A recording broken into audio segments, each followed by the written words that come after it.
I released the first album, I was kind of introduced to a new life. Being on TV and performing these songs on TV, and you know, I've never done anything like that before. So I had to get used to it. I come from like singing in bars and just kind of jamming with my family and friends, and it was a whole new form of entertainment that I kind of had to get used to.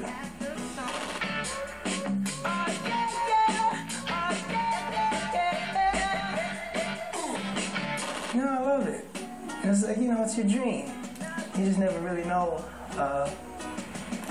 You never really know until you're there on really how it goes, and you know, it's a learning process.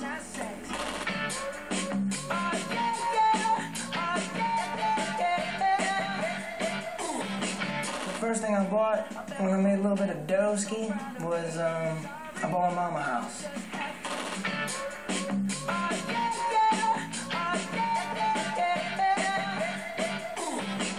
You know, I've lived in LA for a while now, but Hawaii is always gonna be home. You know, it's everything. That's my everything down there.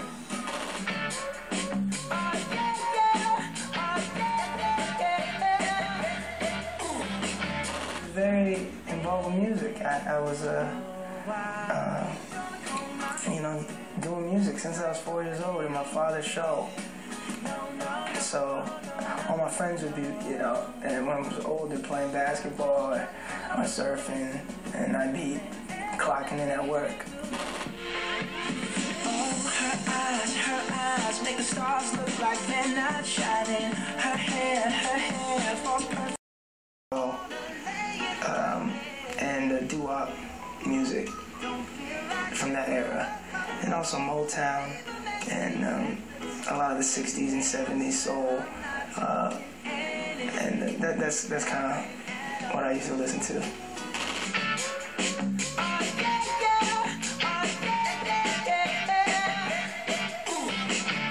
When I left Hawaii when I was like 17, 18, I needed to give it a shot. I needed to try. I wanted to make my own album one day. That was my dream. And be able to see the world singing my tunes.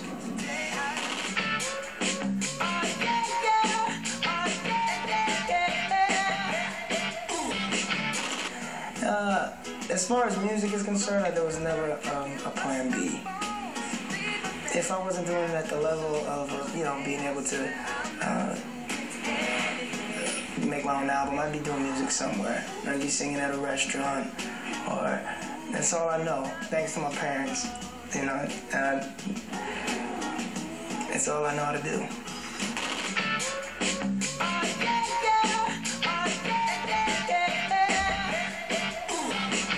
When I heard my song on the radio for the first time, yeah, I was freaking out. I felt like a little kid.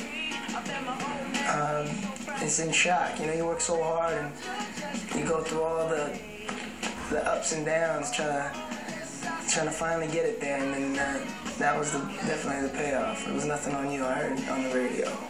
Beautiful girls all over.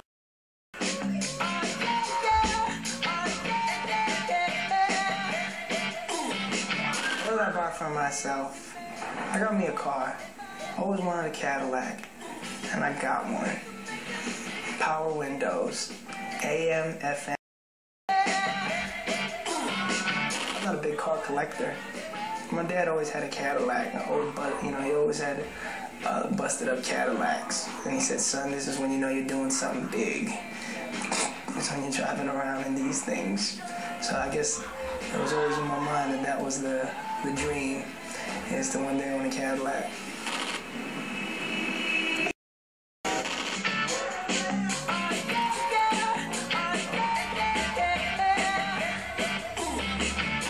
That's going to be the exciting part. That's the payoff of this whole thing, is being able to work really hard in the studio and then finally perform it live.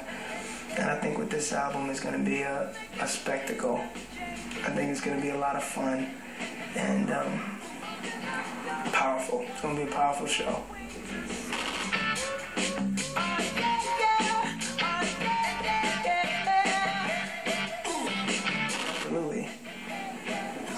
if it wasn't for them. And there's some fans out there that been supporting me for the longest time. And I owe it all to them.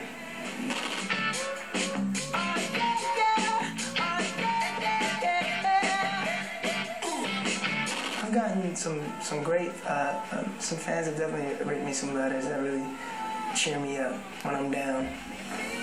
Say some awesome stuff. And with social media stuff, sometimes they say some sweet things on Twitter or Facebook.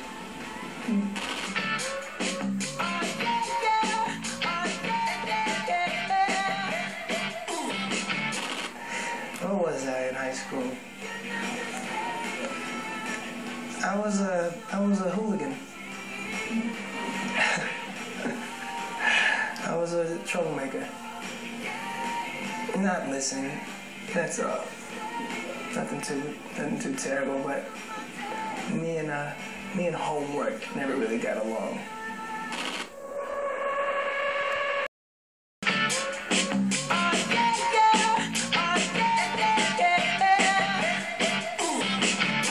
It's a hard question because every song is takes me to a special place when we wrote it, and that feeling you get in the studio when you're so excited.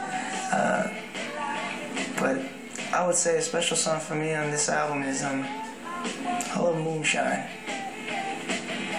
That was a fun night, and that was me working with the guys that I've always wanted to work with, and I got them in a room together somehow, and it reminded me of what I signed up to do, and make music and have fun and be excited about creating music. And when I worked with Mark and Jeff and my boys, and we're all in the room trying to come up with this song, the final product is Moonshine. And it's a good memory for me.